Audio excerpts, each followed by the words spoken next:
From Montana's news leader, this is the MTN Noon News. Good afternoon and thanks for joining us on the Noon News. I'm Diane Parker. Miller has our Monday forecast, plus all of Montana is now considered bear country after yet another sighting in an unusual place. But first, our top story. New this noon, Billings officers are investigating another drive-by shooting with bullets landing in a home on the 200 block of North 20th Street. No one was injured and an investigation is ongoing. Now the news comes as an 11-year-old girl is recovering from a gunshot wound after being struck by a stray bullet while sleeping inside her South Billings home. That house was targeted twice by a drive-by shooter late Friday night and early Saturday morning. One bullet hit the girl in the shoulder. Doctors were able to patch her up and discharge her from the hospital fairly quickly.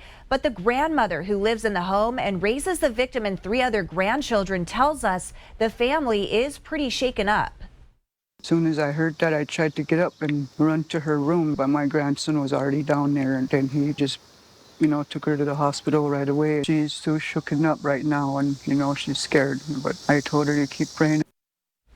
Police have identified a suspect described as a juvenile white male, possibly wearing a ballistic vest and using a firearm with a green laser. They have not said if the home was targeted for a specific reason. A 3-year investigation continues after 3 men were killed in a home in Ravalli County that was set on fire. As the investigation continues, detectives are reaching out to the public in hopes of finding out what happened. MTN's Catherine Rowley reports. I'm on the 1000 block of Main Street in Corvallis, where in this area 3 years ago, 3 people were killed in an arson set fire. I spoke with Sheriff Steve Holton, and he says that the investigation is ongoing. It's been a very active case since the morning that it happened. We have a team of detectives that are assigned to that. We're also working closely with fire investigators and experts with the alcohol, tobacco, and firearms, and also the FBI. In the early morning of July 6th, 2020, an apartment fire took the lives of David and Shandell Dewey and William Gay. Investigators ruled out accidental causes such as electrical problems. Detectives later determined it was set by an arsonist, which are more complicated to investigate. Arson investigations are a little bit different because the scenes are basically destroyed. However, there are techniques and ways to identify if accelerants were used and where they'll find the origin of the fire. Sheriff Holton tells me that even with the case going for 3 years, the information hasn't stopped, and patience is a key element. One thing we'd really like to is somebody remembers or noticed just strange behavior by somebody that either wouldn't talk about it at all or talked about it maybe too much. Weird injuries like weird burn injuries. Those are the things that we're really asking for people to reach out to us with. In Corvallis, I'm Catherine Rowley, MTN News. We're learning about yet another grizzly bear sighting in a place where they haven't been seen in a century. It has experts now warning all of Montana is now bear country. MTN's Chet Lehman explains. This is the Shields River, not far from where it joins up with the Yellowstone River. Historically, grizzly bears roamed in this area, but they haven't for decades. That is until recently. A landowner here not long ago captured a photo of a bear. FWP determined it was a grizzly bear, and they now know where that bear came from. The bear that was here in the Shields River was seen several times. It was a subadult male.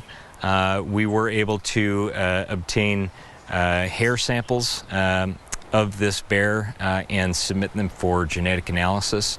That analysis has been completed and did show that this bear came from the greater Yellowstone ecosystem. That bear caused no damage and has not been seen since. So where is it? The answer, bear country. And so are we. And, really, I think it just illustrates the need for awareness and in developing good habits for recreating and just being in bear country, because that's what Montana is. We've never seen a bear here before no longer means much.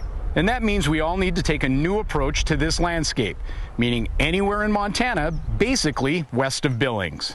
Avoiding negative encounters with bears is easier than dealing with such conflicts, and what we do matters, so taking steps like being prepared when you're recreating, managing attractants, those things go a long way toward keeping people safe, keeping bears safe, and just allowing you to have an enjoyable experience while you're in bear country. That looks like carrying bear spray, knowing how to use it, traveling in groups wherever possible, and make noise to make your presence known to avoid surprise close encounters with grizzly bears. A few easy steps that could save your life here in bear country.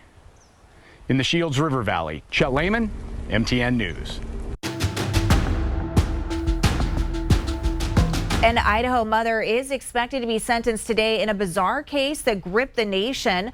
Lori Vallow-Daybell faces life in prison without parole. She was found guilty of killing her 2 youngest children in May. She was also convicted of conspiring to kill her husband's first wife. Prosecutors convinced jurors that Vallow was motivated by strange cult beliefs and financial purposes. This noon, safety concerns are growing for an American woman and child who have been kidnapped in Haiti.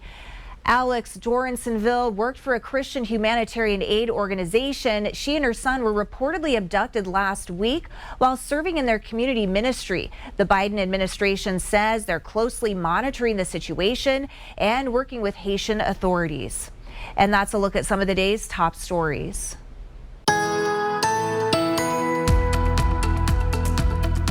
Hope everybody had a wonderful weekend. Welcome to the last day of July. We've got our local forecast coming up here in just a second. What's going on across the U.S.? Your national forecast for the 48s. Parts of the central high plains, slight risk of excessive rainfall. Central and southern plains, lower Mississippi Valley, the central Gulf Coast. Excessive heat warnings and advisories in effect. Want to point out 31 days in a row where Phoenix, Arizona has been 110 degrees or higher. That just blows that record stretch out of the water. But today, could we finally snap that record? We're only going to put them at 106 today. Northern Plains, Midwest, Southeast, a chance for severe storms. We could see some here in the southeast corner of Montana. We'll take a look at that with the main forecast coming up. Rivers like the Yellowstone behind me are seeing massive debris float downstream still, even though we're almost into August. It's part of the lasting impacts of massive rainfall. And at Bighorn Canyon, it's a similar problem, so much so that boaters are having trouble getting in and out of the water. I have never in my life.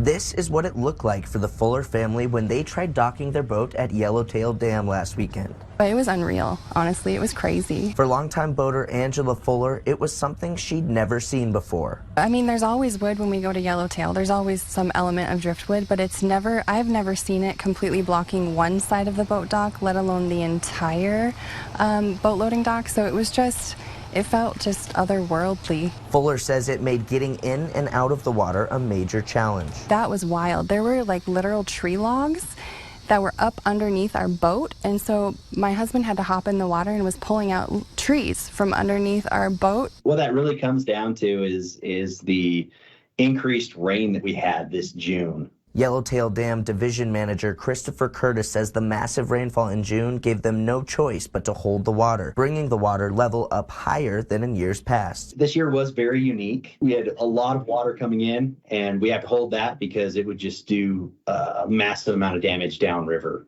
By this time in the summer, the driftwood issue is kind of over. Superintendent of Bighorn Canyon Recreation Area, James Hill, says part of the delay is due to an equipment shortage. We had some issues with some equipment shortages in the dump truck and the dump trailer realm, but essentially we've been doing the same thing that we've always done. But the good news is progress is being made, and Hill believes the end of summer will bring people like the Fullers the beautiful clear water they're used to. As we move here into August, as long as the weather holds and we don't see a lot of torrential downpours, I think we're going to be okay. In Bighorn County, Charlie Kleps, MTN News.